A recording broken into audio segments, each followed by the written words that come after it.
Hello friends, from TYBSC Physics, Savitribai Phule, Pune University, Pune, TYBSC Physics Semester 1. Here I am presenting few video lectures on the important topics from the syllabus of atomic and molecular spectra or atomic and molecular physics. Today we are going to discuss some multiple choice questions from chapter 1, that is the atomic models. Now you will see here in this particular chapter we have to go for a brief summary of the all atomic models, right from Dalton, Thomson model, Rutherford model and Bohr atomic model, as well as we have to go for Bohr-Sommerfeld model, and at the same time you have to learn few things about this vector atom model too. In case of all these models, we have to go for discussion of basic postulates, then expression for radius of the orbits, existence of the orbits, as well as their energies of electrons inside these orbits, excited states, de-excited states, etc. Then in some cases we have, other than spherical orbits, we have elliptical orbits too, existence of these orbits and their nomenclature, that means how to define these type of orbits, etc. At the same time we are going to discuss few of the aspects of this vector atom model on basis of this vector atom model. The two basic components of this vector atom model is that is based upon two important concepts in physics. One is called as the electron spin and second is the quantization of the space. So these two important principles we are going to discuss.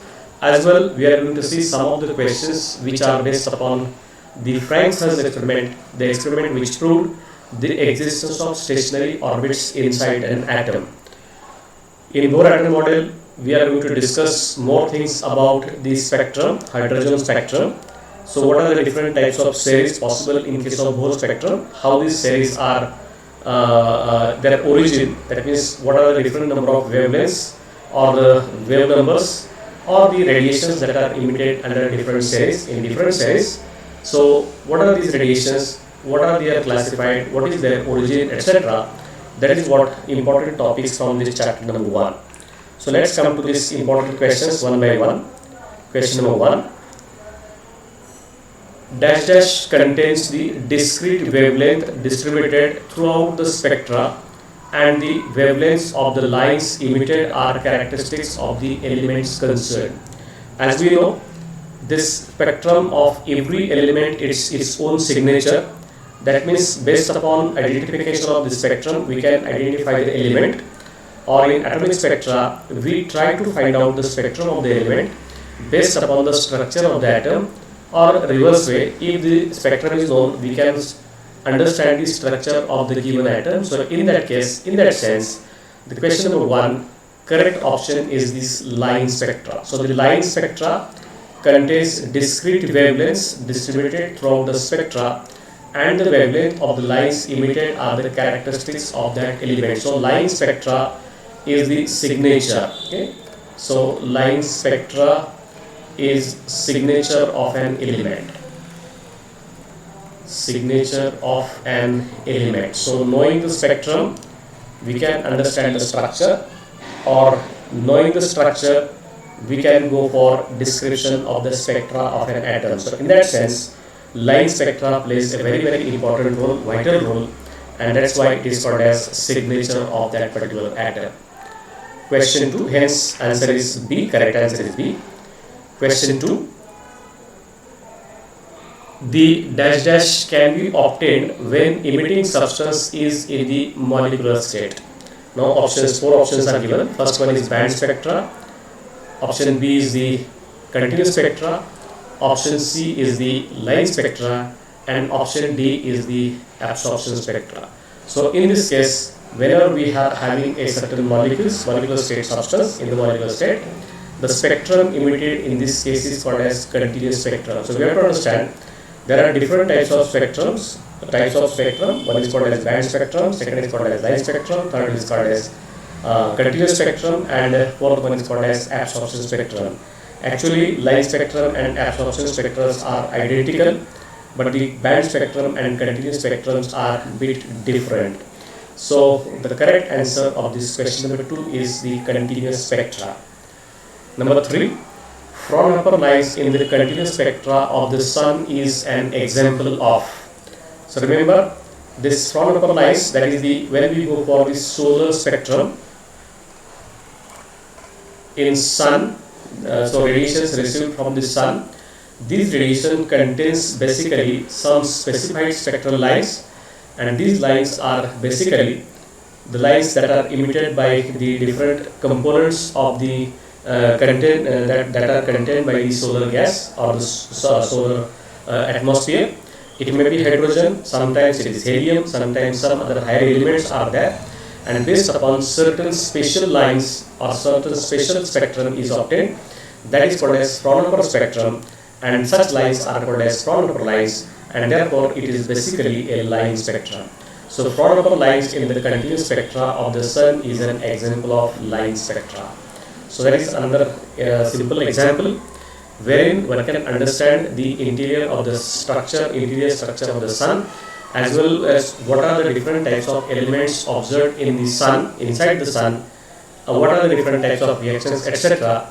That one can understand by studying this Fraunhofer spectrum of the solar or the sun. Then question number 4, the first successful explanation of atomic puzzle was put forth by dash dash in 1930. 4 options are given: Ernest Rutherford, then B, that is Sommerfeld, option C is Fraunhofer, and option D is Neil Bohr. So as we have studied the study of the atomic spectra or history of the atomic spectra or atomic models, we start with this generally a Dalton theory, Dalton's atomic theory. Then we go for this Thomson model.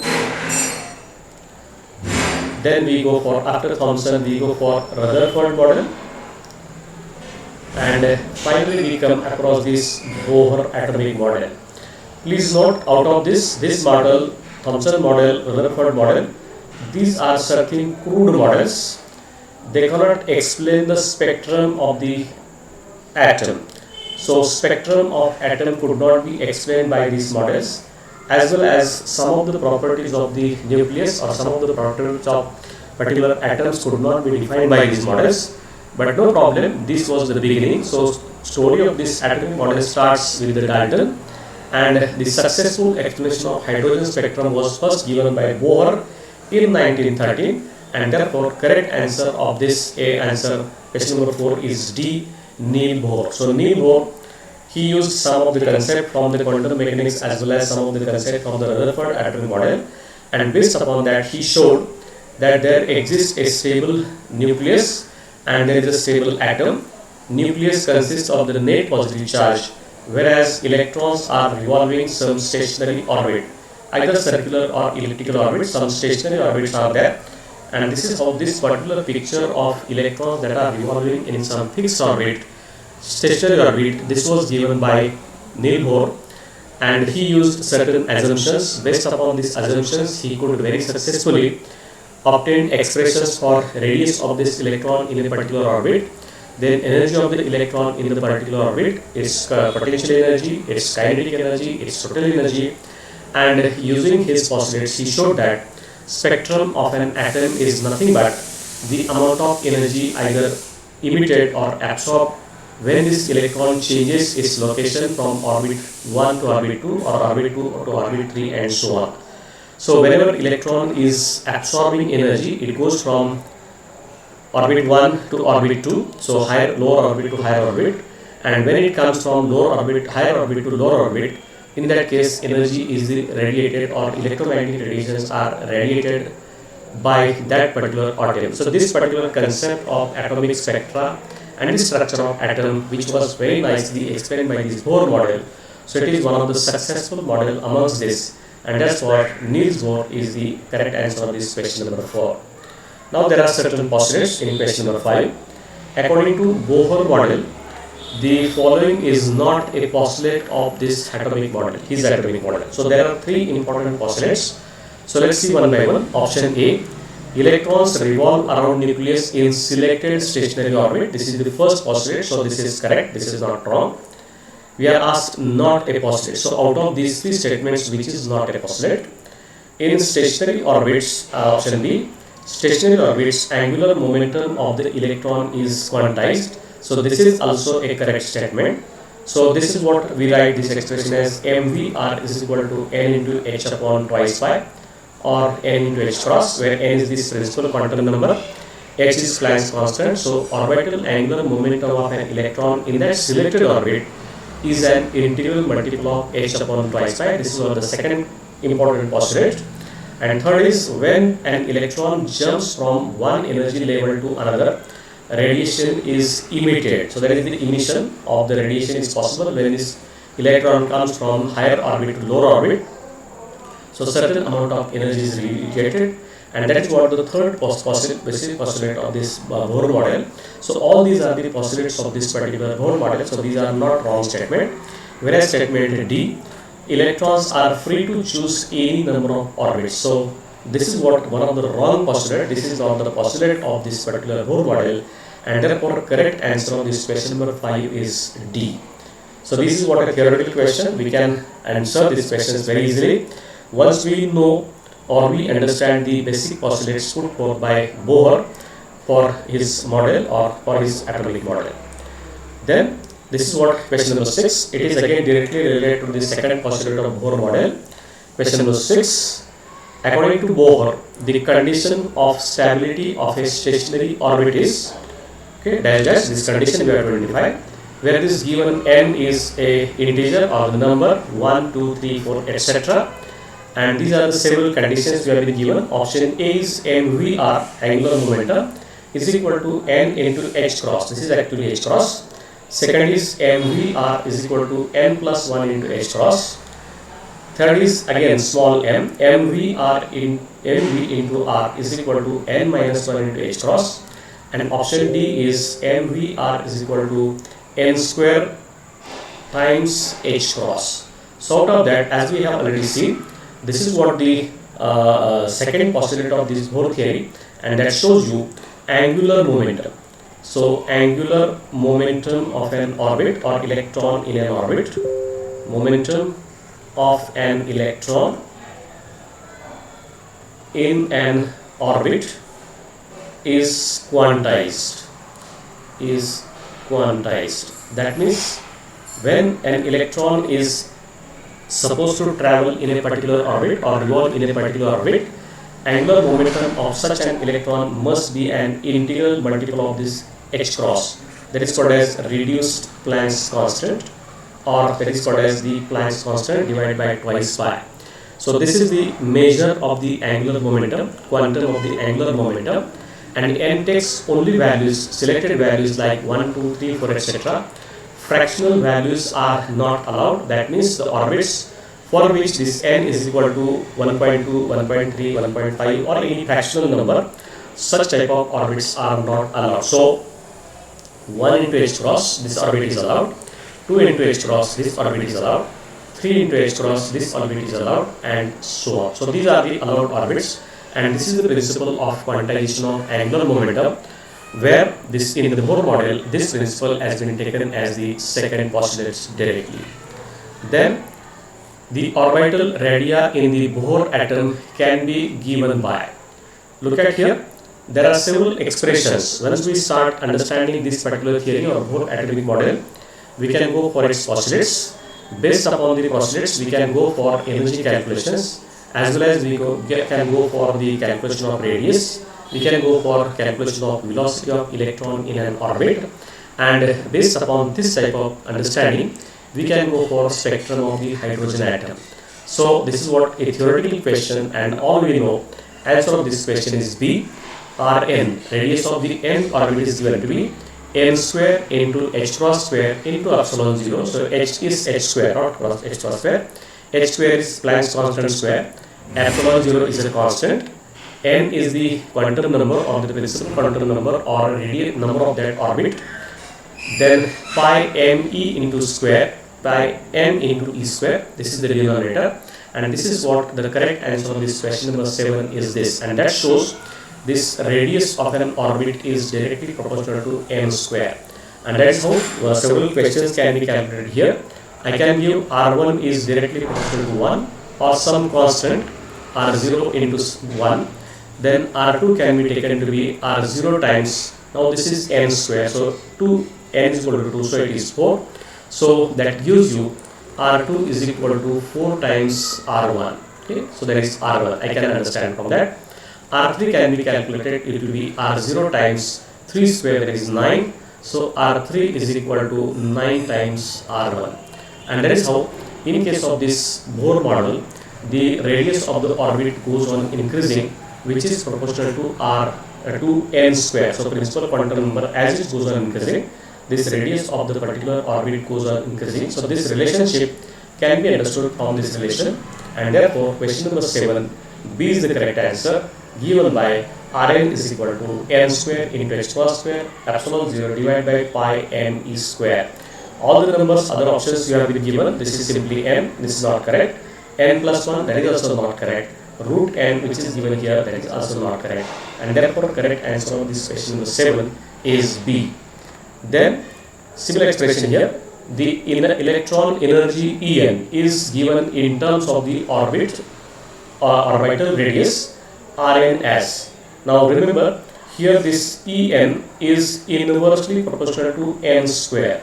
So as we go on increasing this orbit number, this energy of an electron inside this orbit goes on decreasing. And therefore when n is equal to 1, we have E1, and that is found to be maximum. So that is the maximum binding energy of an electron in an orbit, in the first orbit. As n goes on increasing, and when it becomes infinity, then this E1 becomes something constant here into 1 upon infinity, and that is simply 0, and that is called as free electron. So that is how, as this quantum number goes on increasing, this electron becomes more and more free, and when this quantum number is completely infinity, it is totally free from that particular nucleus. So that is not set to the bound state.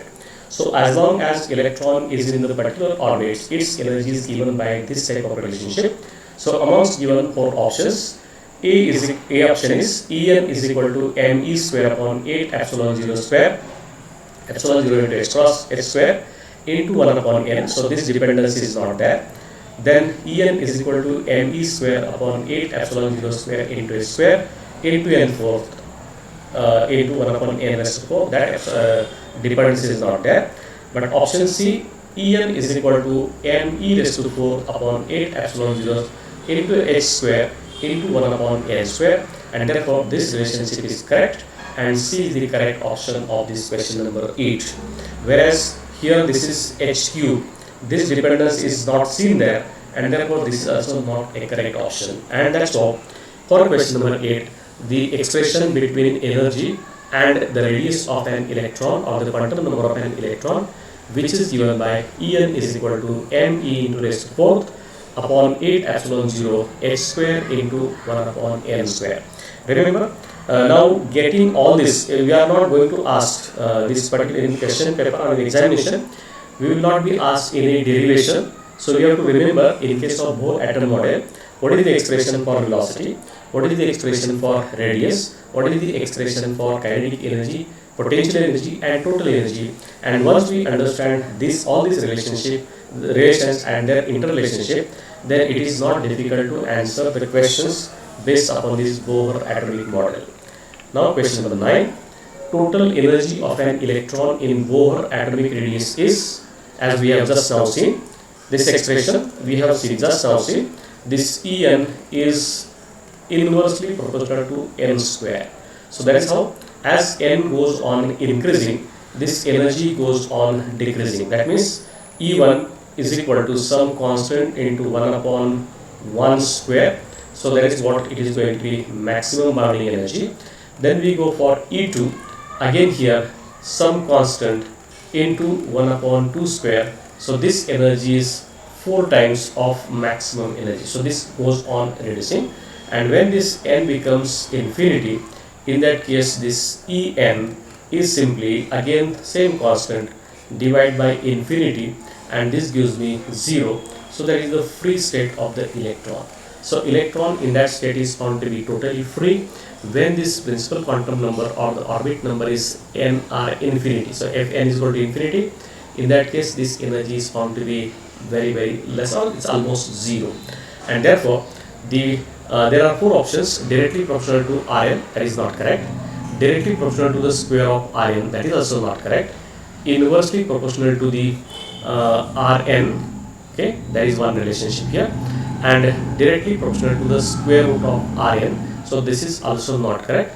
Remember, out of these options, no option is correct, so it is inversely proportional to the square of the radius. Sorry, it is inversely proportional to the n, square of the n, but in case of radius, so this expression between energy and radius, if I go for this calculation, so this En is equal to some constant divided by this n.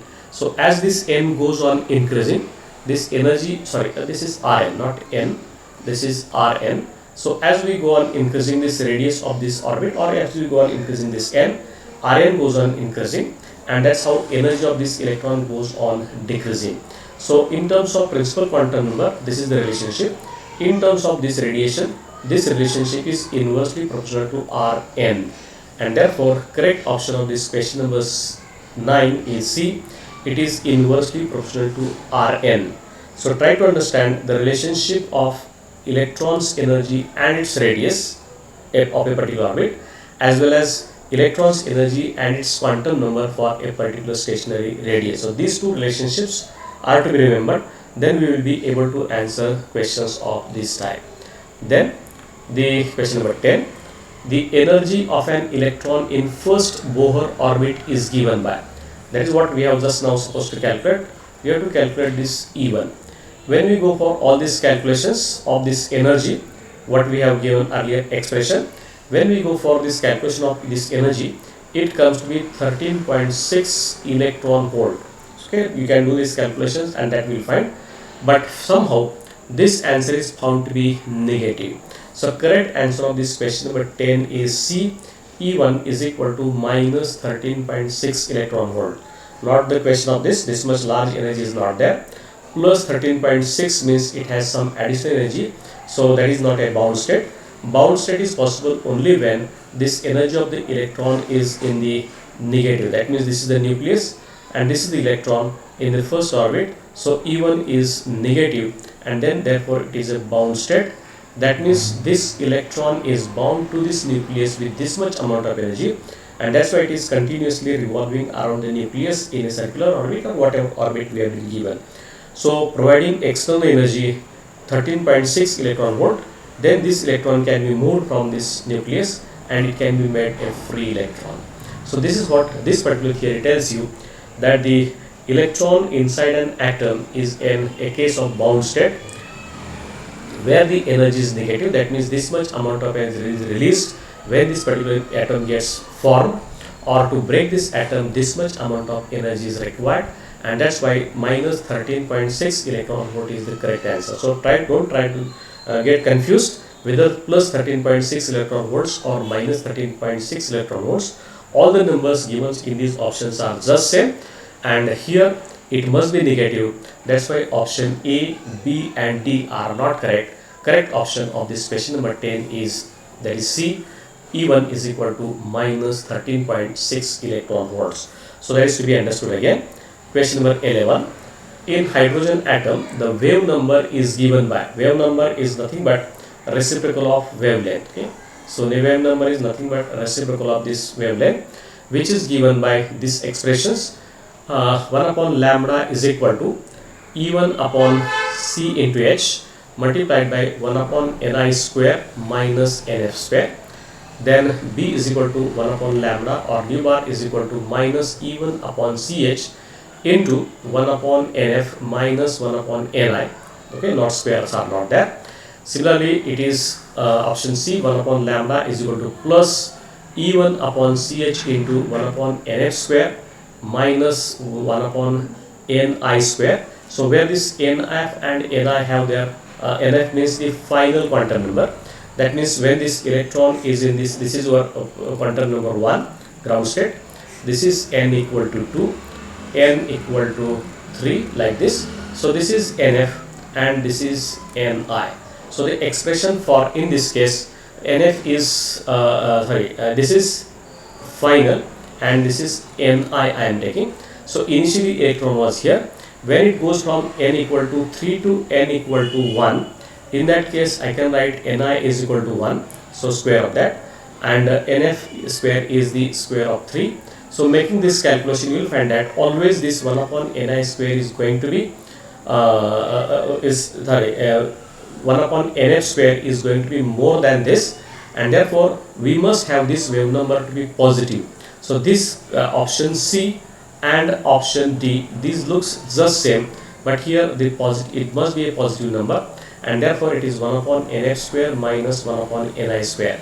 This number 1 upon ni square is smaller than 1 upon nf square, so this is positive, and therefore we require this number to be positive, and therefore plus E1 upon ch into 1 upon nf square minus 1 upon ni square. That expression gives you the expression for the wave number of the radiation that is emitted when electron jumps from a higher orbit to a lower orbit. And based upon this particular simple expression, we can go for derivation of different, or a understanding of different spectrums that are possible in case of hydrogen atom, like Lyman series, Balmer series, Pfund series, bracket series, etc. So all these series can be defined and they can be answered, they can be obtained from this simple relationship which we have given here as 1 upon lambda is equal to E1 upon ch into 1 upon nf square minus 1 upon ni square. Therefore question number 11 C is the correct answer that has been given. Now in Balmer series, the hydrogen atom in Balmer series, in hydrogen atom spectrum, 1 upon lambda is equal to minus E1 upon ch into 1 upon nf square minus 1 upon ni square, where this nf is equal to, because we have to go for this particular simple picture of hydrogen atom. Now this is n is equal to 1. Now second orbit n is equal to 2, and then n is equal to 3, n is equal to 4, n is equal to 5, and so on. So here in this case, Balmer series is the second series in the hydrogen spectrum, and therefore we will find, so actually what we did here in the earlier question, this answer to be negative. So this is D is the correct answer of this particular question number, this is what the question number 11. So it is minus E1 upon ch into 1 upon nf square minus 1 upon ni square. Actually E1 is going to be negative, so negative that becomes positive. So correct answer, so I have make one correction here, that this correct answer of this question number 11 is D. 1 upon lambda is equal to minus E1 upon ch into 1 upon nf square minus 1 upon ni square. Whereas in this question number 12, as we go for this theory, when the radiations are emitted, or when this particular electron jumps from higher orbit to this, so this particular spectrum here which is emitted in this case, this is called as Lyman series. Whereas when this electron jumps from n equal to 3 to 2, n equal to 4 to 2, n equal to 5 to 2, etc., this is called as Balmer series.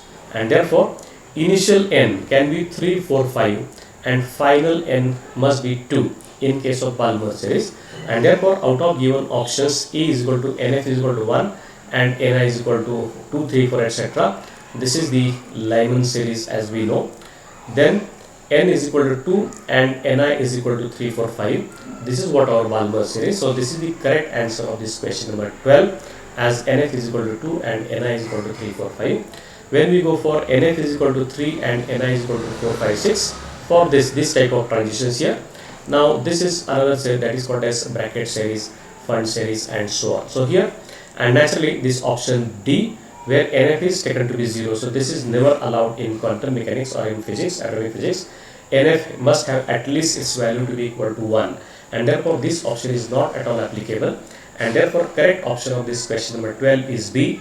nf is equal to 2 and ni is equal to 3, 4, 5, etc. So this electron from 3rd, 4th, 5th orbit that can jump to the 2nd orbit, and thereby radiations emitted in this case are called as Balmer radiations in the hydrogen spectrum, and therefore we can understand what are the values of Na and what are the values of Ni for different types of spectrum. Then question number 13, in hydrogen spectrum, the Lyman and Balmer series radiations are observed in. Okay, so these are the 5 different series as we have seen. Lyman, then Balmer, then Brackett, Pfund, etc. So 4 different series are there. So first Lyman and Balmer, as we know that this is always invisible, and this particular series is in ultraviolet. Ultraviolet radiations, these are visible radiations, and all these remaining series are going to be infrared. So this is infrared, this is infrared too, and fifth whatever series we are writing here, that everything is found to be in infrared. So there are 3 series which are in the infrared region, one series Lyman series in ultraviolet region because more energy is involved in this case, and second series, that is Balmer series, which is found to be in the visible radiations. That is what the sunlight we are seeing from the sun. So naturally hydrogen spectrum Lyman and Balmer series of radiations are observed in ultraviolet and then visible. So naturally B is the correct option here for this question number 13, which tells you the Lyman series is in the ultraviolet region, whereas Balmer series in the visible region. Then these other options, visible and ultraviolet, infrared and visible, ultraviolet and visible, these options are not correct. So we have to understand, in case of hydrogen spectrum, all these 5 different series what we get, these series are found in different electromagnetic spectrums, and these are shown here. Lyman is in ultraviolet, Balmer is in visible, and remaining 3 series, these are found in the infrared region. So this is what a theoretical question. Question number 14, which of the following is correct about the shortcoming of the Bohr atomic model? So where this Bohr atomic model gets failed, it is not applicable there, it has certain lacuna. Where to identify this? First, or option A, it could not explain the fine structure of spectral lines of hydrogen atom. So fine structure means when we observe this particular spectral line through a highly resolving spectrometer, this line is found to be composed of number of such lines. So this is called as splitting. So this splitting of spectral lines, or this is called as fine structure. This could not be explained by this model. So this is the correct statement here. Then it cannot explain the variation of intensity of the spectral lines of an atom. That means if you observe the spectrum of any of the element, which line should be sharp, which line should be diffuse, which line should be which of the spectral lines should be more intense, this type of understanding cannot be possible in case of this. So this statement is also found to be true, or it is a lacuna or the shortcoming of the Bohr atomic model. Option C, the theory is applicable to only one electron atom such as hydrogen, singly ionized helium, etc. So elements more than hydrogen, that is helium, lithium, etc., this Bohr atomic model is not that successful. It cannot successfully explain the spectrum or every details of the spectrum of the element which are having more than 2 electrons like helium, lithium, barium, etc. And therefore this model is successful. It has a limited success for hydrogen only. So this is also true. So all these statements A, B and C, these are the true statement or correct statement, which are nothing but the lacunas or the shortcoming of this Bohr model, and therefore D is the correct option of this question number 14, as we have mentioned there. So this is how where we started. We have to start from its basic postulates of this Bohr model, then apply these postulates to get equation for its velocity of an electron in an orbit, radius, its energy, kinetic, potential, total energy, and based upon that we can go for understanding of the spectrum of the hydrogen atom. So this Bohr atom model is quite successful in explaining the origin of different types of spectral lines in the hydrogen atom in different series, as we have already seen. Now question number 15, the Rutherford alpha particle experiment has shown. So this particular experiment might have drawn earlier in the diagram in the classroom. This is an electron. This alpha particle are to be incident upon this, and you'll find that most of the alpha particles change their path, and the particle as closer to this is got higher. The particle as longer their deflection is little bit. and there are some of the alpha particles which is exactly striking this nucleus and it gets back reflected, and using this particular condition we could show, or we can go for the calculation of the radius of this atom in this particular scattering, and therefore this particular experiment suggested one of the very important fact in case of this atom, and that is what, that there is no empty space in an atom. This is completely wrong. Then that there is an enough empty space inside an atom, that is also correct. So here, according to this theory, the almost all mass of the atom is concentrated inside this nucleus, and there is an enough empty space where these electrons are revolving this. So this is what the Rutherford model. So as compared to size of this particular atom, size of the nucleus is much smaller and large amount of space is empty there, and that's how this particular concept of this option B, that there is enough empty space in an atom, is one of the conclusion of this Rutherford alpha particle experiment, and therefore option B is the most correct option of this question number 15. Other two options, that atom has a structure similar as shown by the Thomson model. So this particular concept could not be explained by this particular Rutherford model.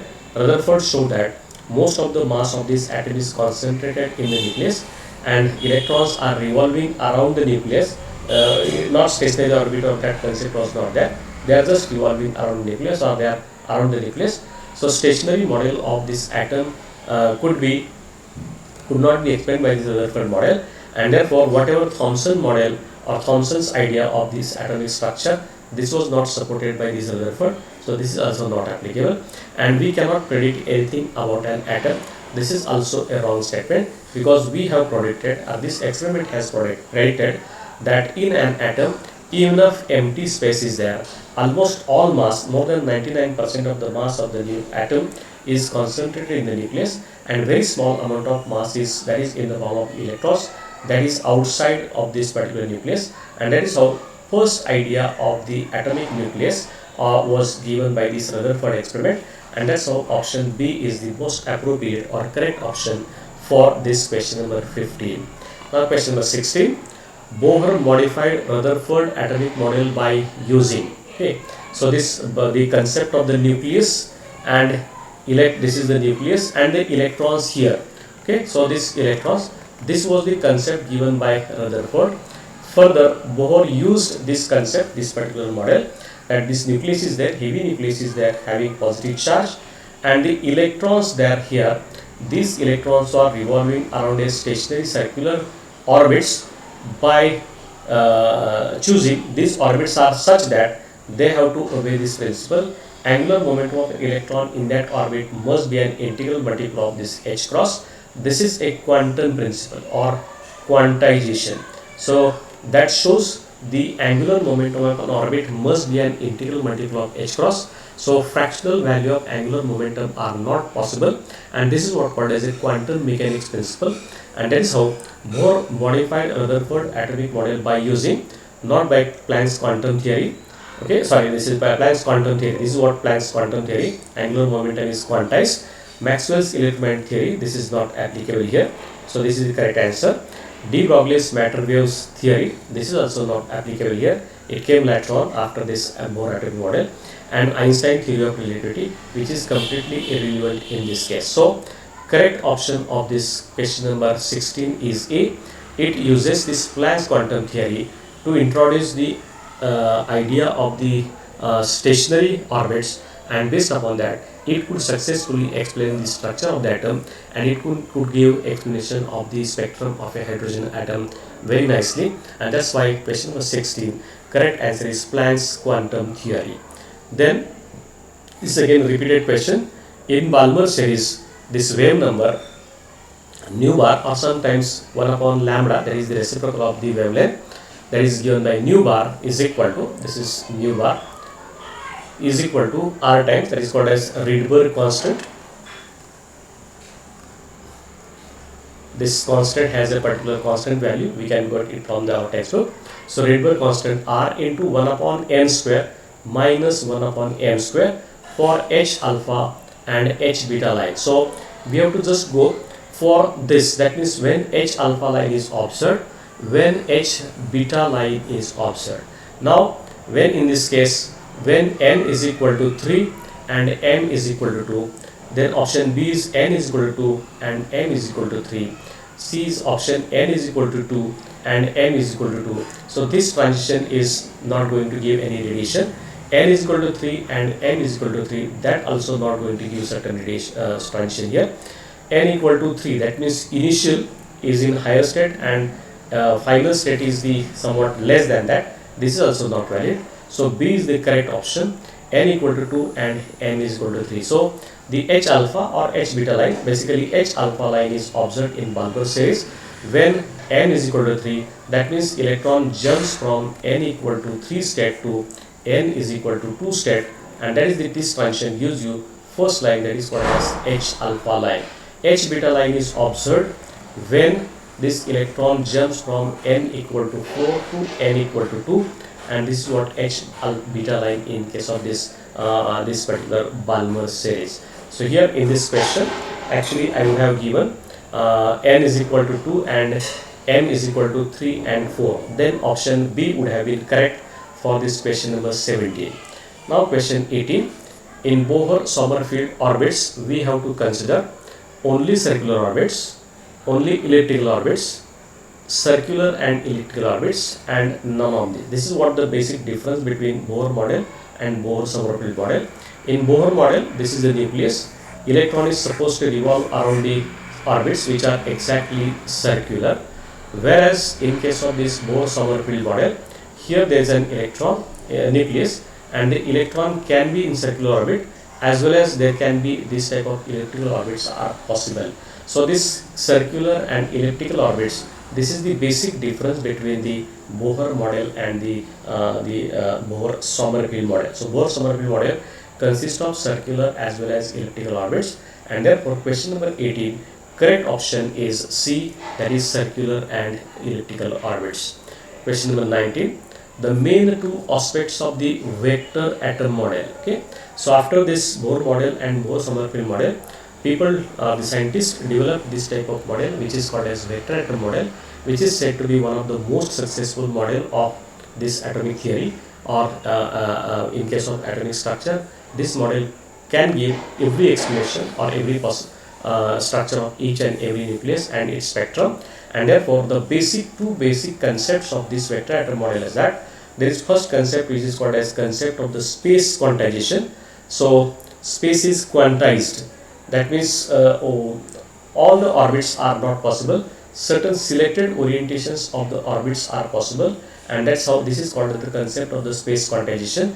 And the concept of electron spin, which is again not in classical mechanics, but this electron itself spins around its axis, and that gives rise to a certain spin motion, spin angular momentum, and so many things. So these are the two basic concepts of this vector atom model, and therefore C is the correct option of this question number 19, that both of these, the concept of space quantization and the concept of electron spin, these are the basic foundation of the vector atom model. So this entire vector atom model is based upon these two concepts of the space quantization and electron spin.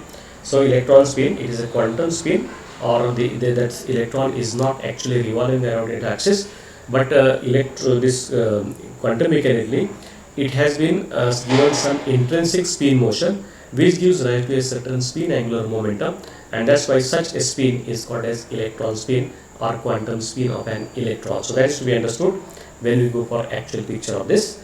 Then question number 20, according to the concept of space quantization, okay, that is what we have discussed just now, only certain orientations of the electron orbits are allowed, any random orientations are allowed, both of the statements are true, and neither of the statement is true. So in case of this vector atom model, we draw this type of picture here. This is the nucleus, and this electron takes a particular this type of orbit. This is one orbit allowed, this is another orbit allowed, and this is another orbit allowed, like this. So certain orientations, in that case when we go draw its angular momentum, this angular momentum vector L bar takes certain directions only, all the directions. So in Bohr model, you can choose, you are free to choose any of the model, any orientation, but this vector atom model tells you all the orientations are not possible, only selected orientations are possible. Accordingly, this L bar or the orbital, this angular momentum vector of that particular orbit, when this electron is revolving in that orbit, takes a particular directions only, and that is called as space quantization. And therefore option A is the correct option, that only certain orientations of electron orbits are allowed. So this is not the condition in Bohr model. In Bohr model, any random orientation is allowed, whereas in case of this vector atom model, space quantization principle tells you only certain orientations of electron orbits are allowed. Then question number 21. For a given values of principal quantum number n, the orbital angular momentum quantum number L takes the values. So we know that this is again a principle. When n is defined either 1 or 2 or 3 etc., for that L takes values from 0, 1, 2 etc. up to n minus 1. So if n is equal to 1, I'll take L is equal to only one value, that is 0. If n is equal to 2, then there are two possible values. So what is the value of n? That many number of L values are possible, but the actual values of L varies from 0 to n minus 1, and therefore correct option here is D. L goes from 1, 2, 3 up to n minus 1. So depending upon n, L gets n values, but this initial value starts from, sorry, this is not the correct answer here. It is the B is the correct answer. So it must include 0, 0, 1, 2, 3 etc. up to n minus 1. So B is the correct answer of this question number 21. That tells you orbital angular momentum goes from 0 to n minus 1 when this principal quantum number n is fixed. Now question number 22. For a given value of the of angular momentum number L, the spin orbital angular momentum quantum number takes the values. As we know, this when this L is fixed, this ML takes values from minus L to plus L including 0. So that's how we go for this. L varies from minus L to plus L including 0, and therefore there are four options given. ML is equal to 0, 1, 2, 3, 4 etc. up to n. This is not valid. ML is equal to 0, 1, 2, 3, 4 etc. up to n minus 1. This is the condition for small l, whereas ML varies from small l to minus L to plus L including 0, and that's how this is the proper condition which is given by mathematical expressions or the equations which we solve here. Schrodinger equation. By solving Schrodinger equation in case of this hydrogen atom, we come across all these conditions, and that's how that condition gives you ML varies from minus L to plus L including 0, and this option ML is equal to 0, 1, 2, 3 up to L plus 1, this is also not valid. So correct answer of this question number 22 is C. ML is equal to minus L to plus L and so on. Now question number 23. For a given value of principal quantum number n, actually given value of principal quantum number n, the spin orbital angular momentum quantum number takes the value. So here when this n is fixed, we get values of L is equal to 0 to n minus 1. These many number of values are L, and for each L the values are twice L, minus L to plus L including 0, and that tells you when we go for this actual calculations, so for a given value of quantum number n, the spin orbital angular ms, we have to go for this ms value, not ml. Okay, so this ml varies from for every n, L varies from 0 to n minus 1, and this ml that varies from minus L to plus L, and for every value of L there are two values of ms are possible. So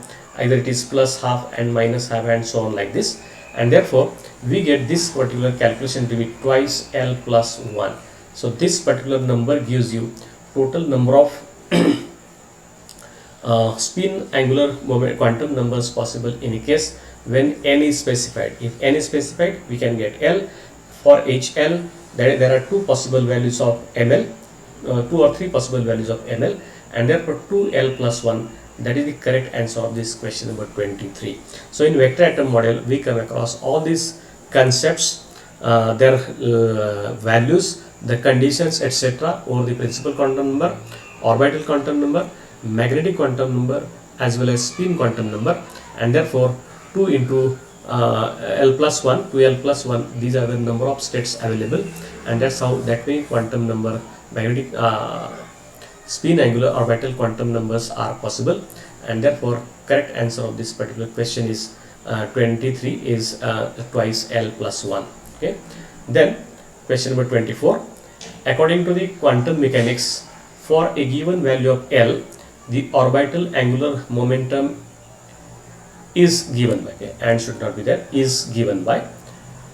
So this is what a principle here in quantum mechanics. This is given by a very simple principle, and that is given by option B, which is given by root of L into L plus 1 into, actually this bracket should not contain this H, this should not be, this should be root of L into L plus 1, this square root into H upon twice pi. So this is the quantum condition, and when we are given this angular momentum classically and angular momentum, orbital angular momentum, that is given quantum mechanically, these are connected by this relationship root of L into L plus 1 into H upon twice pi. That gives you the value of the orbital angular momentum, provided we know this orbital angular quantum number L. If L is known, we can find out this value of the orbital angular quantum number, quantum orbital angular momentum, and which is given by root of L into L plus 1 into H upon twice pi. Same is true in case of spin quantum number as well, or the spin angular momentum is also calculated quantum mechanically when we know the spin angular quantum number. So that is also going to come across later on. Then question number 25, the projection of L bar on the direction of external magnetic field H bar along Z axis. So this particular projection is given by, there are four options given. Lz is equal to ml into H upon twice pi, Lz is equal to minus ml into H upon twice pi, Lz is equal to ml into H cross H square upon twice pi, and finally Lz is equal to ml into minus H upon twice pi. So in this case, you have already seen, in this case, suppose we have value of L is equal to 1, then we draw this type of vector diagram. This L gets three different values, and we draw this particular circle here, and here this is the value of this, or the direction H, Z axis, where this external magnetic field is placed. So according to this quantum theory or this particular space quantization principle, these are the values of L is equal to 1, this is again L is equal to 1, and this is also L is equal to 1.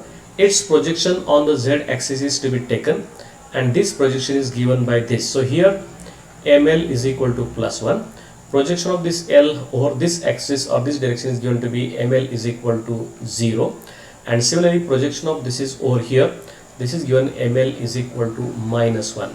And note that this is my value of capital L bar, and I have to get its value along Z axis. So this is the component given to be Lz, and therefore naturally Lz is given by value of ml into this value of this H upon twice pi. So ml into H upon twice pi, this is said to be component of L bar along Z direction or the external magnetic field direction.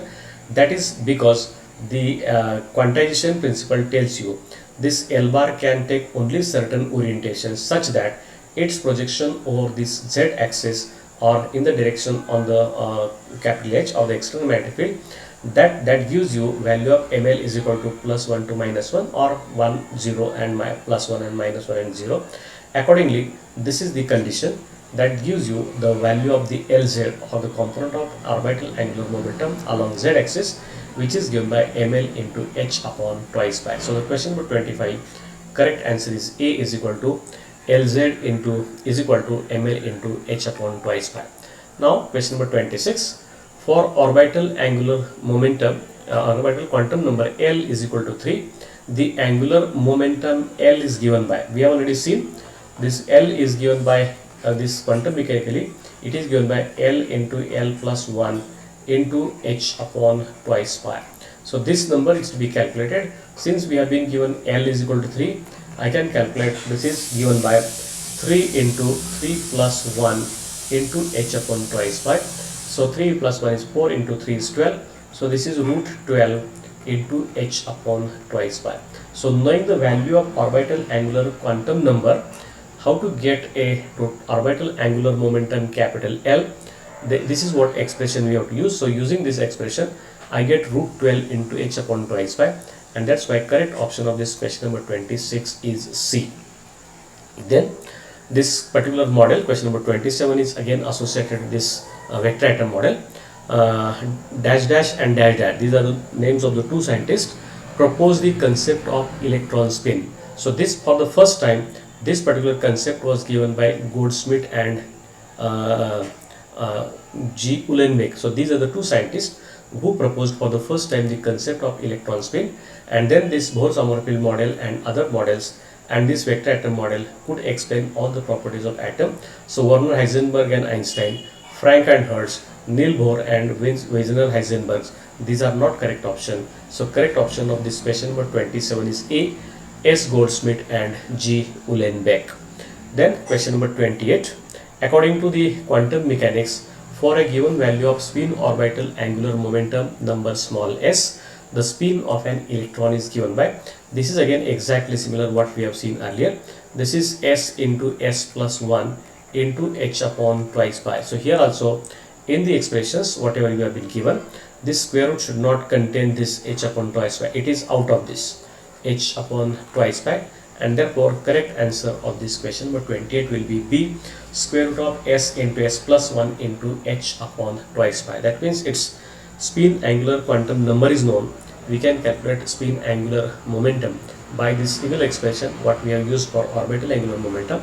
This is the expression for the spin angular momentum, which is given by root of s into s plus 1 into h upon twice pi. Now in case of vector atom model, which of the following is correct? So the vector atom model directly takes the expressions from of the energies from Bohr atom model. So whatever true in case of Bohr atom model, same is true in this case of this vector atom model too. So here naturally this energy of an electron in nth orbit is inversely proportional to this square of its quantum number or the principal quantum number, and therefore D is the correct answer of this question number 29. En is inversely proportional to 1 upon n square. So we can get that expression and so on. So En is equal to minus me raised to 4th upon 8 epsilon 0 multiplied by h square into this is 1 upon n square. So this expression that tells you this En is inversely proportional to n square. So all that constant etc can be calculated, and that's why question number 29 correct answer is D. So that is in case of vector atom model 2. Now question number 30. Total number of electrons accommodated by a cell n is given by, where n is the principal quantum number, and this particular is again theoretical question. So this is given by twice n square. So that is what we have already seen. When n is equal to 1, L takes value to be simply 0 and ml takes value to be again 0, and ms here that can have two values, so plus half and minus half. So that n equal to 1 possesses only 2 electrons, and that is what again when I go for this twice 1 square, that comes to be 2. Similarly when we go for n is equal to 2, in this case we have L is equal to 0 and 1, two values. For every L there will be values of ml will be 0 here, and for this ml values will be minus 1, 0 and plus 1, and each one there will be two values of ms, plus half and minus half. So these two, there are two, these two and these two, so total will be 1, 2, 3, 4, sorry 1 half, okay 1, 2, then these two 4, these two 6, and this is 8. So total number of electrons accommodated will be 8. So according to this, 2 into 2 square will be 2 into 4, and that is 8. That is how for every cell or the principal quantum number 2n square possible vacancies are there or the locations are there, and that's how that many number of electrons are accommodated in a cell, in a given principal quantum number or in that orbit.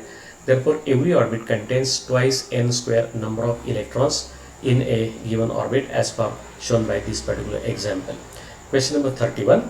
According to the vector atom model, for L is equal to 2, ML takes the values. This is again a very simple question. ML takes values from minus L to plus L. So that's how we have to go for the values of actual ML should be from minus 2, minus 1, then 0, then plus 1, and finally plus 2. So there must be 5 different values. For L is equal to 2, we should have ML is equal to 5 different values, and therefore correct option here is this C. Actually it should have been minus 2, minus 1, 0, plus 1, and plus 2. Then this answer would have been correct there. So question number 31, correct answer is close to this option number C, which we can see here as from this theory. Then question number 32, atomic excitation can be carried out. That means raising the electron from the ground state to the higher orbits. So this is one way, and there are two different methods with which one can excite this atom, that these electrons can be taken to the higher orbits. So by collisions in the discharge tube, that means these electrons in the suppose this is an electron here in this orbit, this electron, so from some other source we are providing this energy, some particles is coming in, and this electron gets raised to higher orbits, and this is one type of excitation. So this is called as collision in the discharge tube. And by absorption of energy from the photon, sometimes certain radiations fall on this atom, and this electron absorbs this energy from this photon and then goes to higher orbit. This is again similar to excitation. So excitation in an atomic physics or in an atom is possible by both of these two ways. So by collision in discharge tube or by absorption of energy from photon. So option C is both collisions and absorption, and option D is neither of these processes, which is completely totally wrong, and therefore C is the correct option of this question number 32, that tells you excitation of atom can be carried out by either by collision or it can be carried out by absorbing radiations from external photons, and that's how both A and B are correct, and that's how C option is the maximum correct option for this question number 32. 33. The existence of stationary atomic level is demonstrated by. There are several experiments, but the most important experiment for the first time which showed there exists such type of stationary orbit.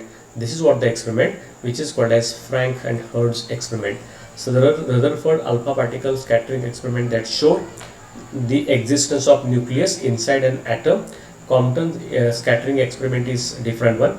Photoelectric effect experiment is again different, where these photons are absorbed and electrons are generated. So this phenomenon is different. Compton scattering is different. Rutherford alpha particle scattering is different, and therefore Frank and Hertz experiment showed for the first time that this proved practically proved that such type of stationary orbits are possible, and that's why question number 33 correct option is E. Now question number 34, the total angular momentum J bar is given by. So this is a vector addition. So this is going to be both of these are vectors, this L bar and S bar. These are to be added vectorially, and then we get J bar there. So naturally this A bar is A, option A is J bar is equal to L bar plus S bar. J bar is equal to L bar minus S bar. J bar is equal to L bar plus minus S bar, and J bar is equal to L bar cross S bar. This is not correct. So this is partially correct, this is partially correct, and this is what the actual correct. So we have to go for this vector addition, which contains a subtraction of this L plus S, sorry, addition of this as well as L minus S. This many number of J values are possible when vectorially we add orbital angular quantum number, orbital angular momentum as well as spin angular momentum. Addition as well as subtraction is to be taken, and then the total angular momentum can be calculated. Therefore C is the correct option of this question number 34. 35. The total number of electrons accommodated by M cell. Now here we know that we have this particular concept. We call K L M cell. Okay. So when n is equal to 1 is K cell, n is equal to 2 is called as L cell, n is equal to 3, principal quantum number n equal to 3 is called as M cell. So naturally, using this concept twice n square, I can get here, in case of M cell, we have n is equal to 3, therefore it is 2 into 3 square, that is 2 into 9, and therefore it is 18. That means when we are in the n equal to third orbit, n equal to 3, that is third orbit, principal quantum number is 3, total number of electrons accommodated by such orbit is, that is called as M cell, is going to be 18, and therefore C is the correct answer for this question number 35. And last question, the electronic configuration for sodium atom is, we know that sodium atom consists of 11 total number of electrons, and therefore how these electrons are accommodated, this is given by 1s2 in the first orbit, there are 2 electrons possible, then 2s2, then 2p6, and finally 2 plus 2 plus 4 plus 6, and last one it is 3s1. So this is optical electron we say in case of sodium. So first orbit is completely filled, second orbit is also completely filled to its total number of vacancies. 8 vacancies are there, 8 electrons are there, and here there are 2 vacancies and 1 electron is filled. Therefore this configuration is going to be 1s2, 2s2, 2p6 and 3p1, and therefore 1s2, 2s2, 2p6 and 3p1. So 1s2, 2s2, 2p6, 3s1. Okay, this should be 3s1. So this should be 3s1. So 1s2, 2s2, 2p6 and 3s1. That is the electronic configuration for the sodium atom, and therefore option A is the correct option in this case. So all the options that have been given, they are not correct according to vector atom model, and thereby we can write this electronic configuration for any of the element if we know this particular method of writing electronic configuration. So that is how, these are the few important questions from this particular topic, chapter number 1, that is atomic model. In the next lecture, the video lecture, we are going to see the chapter number 2, that is the spectra of one valence electron system. I hope these things would be useful for you all, and you will appreciate, or you will be able to solve all these MCQs which will be asked in the coming examination.